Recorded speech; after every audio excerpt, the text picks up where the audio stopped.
হুল কোনো পরব নয়, হুল কোনো উৎসব নয়, হুল হলো শপথ নেওয়ার দিন। তো আজকের এই হুল নিয়ে আলোচনা করব যে সেনজান 30 তারিখ হুলাং 30শে জুন হুল মাহা তাইকেনাको ইনা হুল দিবস ইদি কাতে মানে হুল মাহা ইদি কাতে তিসিং আলোচনায়াবুন। হুল কথার অর্থ কী বা হুল কোন বিদ্রোহের সঙ্গে যুক্ত, হুল সাধারণত আমরা কি বুঝি, হুল বলতে আমরা কি বুঝি। তো এইসব আলোচনা করার আগে চ্যানেলে যদি কেউ নতুন এসে থাকেন আমার চ্যানেলটা সাবস্ক্রাইব করবেন, সঙ্গে থাকবেন। আর পুরনো সাবস্ক্রাইবরা তো আমাকে সাপোর্টেই করেন, ওনাদেরকে অসংখ্য অসংখ্য ধন্যবাদ। যাক, আজকের আলোচনা হুল নিয়ে।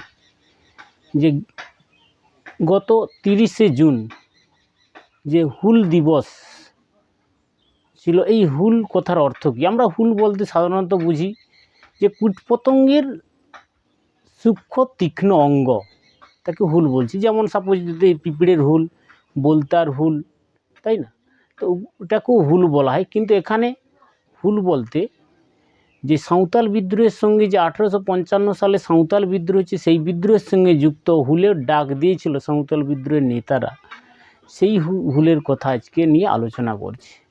তো সেক্ষেত্রে কিছু জিকে প্রশ্ন পড়ে, ফুডে স্লো পড়ে, জিকে টাইপের প্রশ্ন। তো সেই হুল নিয়ে আজকে কিছু আলোচনা করব এই প্রশ্ন নিয়ে। তো টাইমটা যাতে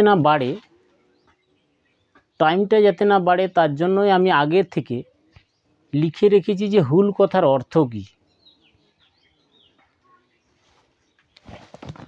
যেন হুল কথার অর্থ কী না, হুল কথার অর্থ হচ্ছে বিদ্রোহ।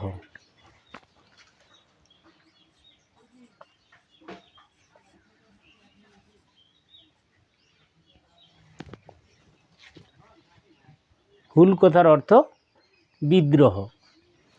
তারপরের প্রশ্ন রেখেছি যে হুল কোন বিদ্রোহের সঙ্গে যুক্ত। হুল কোন বিদ্রোহের সঙ্গে যুক্ত? হুল 1855 সালে সাঁওতাল বিদ্রোহের সঙ্গে যুক্ত।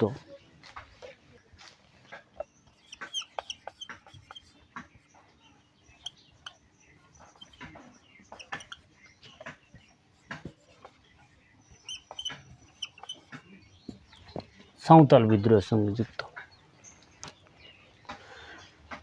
সাঁওতাল বিদ্রোহ ঠিক। তারপর আর একটা প্রশ্ন আছে যে সাঁওতাল বিদ্রোহ কত সালে হয়েছিল। যে সাঁওতাল বিদ্রোহ কত সালে হয়েছিল? সাঁওতাল বিদ্রোহ কত সালে হয়েছিল না 1855 সালে। 1855 সালে, ঠিক আছে।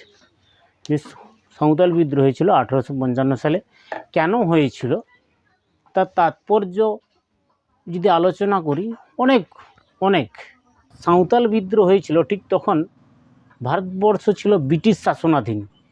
তাহলে একদিকে ব্রিটিশরা শাসন করছে আদিবাসী সাঁওতালদের উপর, অপরদিকে মহাজনরা শাসন করছে, আর দাদনদাররা শাসন করছে।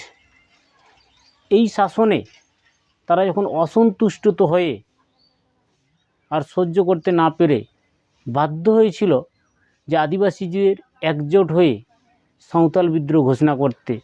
যে তাদের নেতা ছিল সিধু কানু। একটা প্রশ্ন আছে যে সাঁওতাল বিদ্রোহের নেতা কে কে ছিলেন? তাহলে সাঁওতাল বিদ্রোহের নেতা ছিলেন সিধু আর কানু।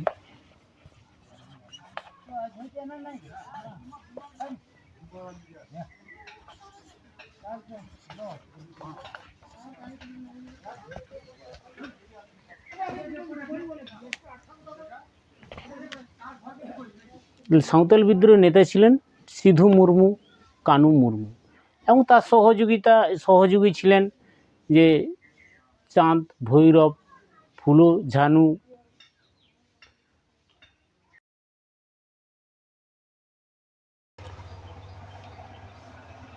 1855 সালে সাঁওতাল বিদ্রোহে সিধু গুলিতে মারা গেলেও কানুকে কিন্তু তারা গ্রেপ্তার করে। 1856 সালে 23শে ফেব্রুয়ারি ভাগনাডিহির সন্নিকটে পাঁচকাঠিয়া বটবৃক্ষে ফাঁসির মঞ্চে তোলা হয়। ফাঁসির মঞ্চ থেকেই তিনি বলেছিলেন, আমি আবার আসবো ফিরে এবং সারা দেশে বিদ্রোহের আগুন জ্বালিয়ে তুলব। তো সেই হুল দিবসে সিধু কানু, চাঁদ ভৈরব, ফুলো ঝানু সবাইকে প্রণাম, শ্রদ্ধার্ঘ্য নিবেদন। সিধু কানু জিতকার, চাঁদ ভৈরব জিতকার, হুল মাহা জিতকার।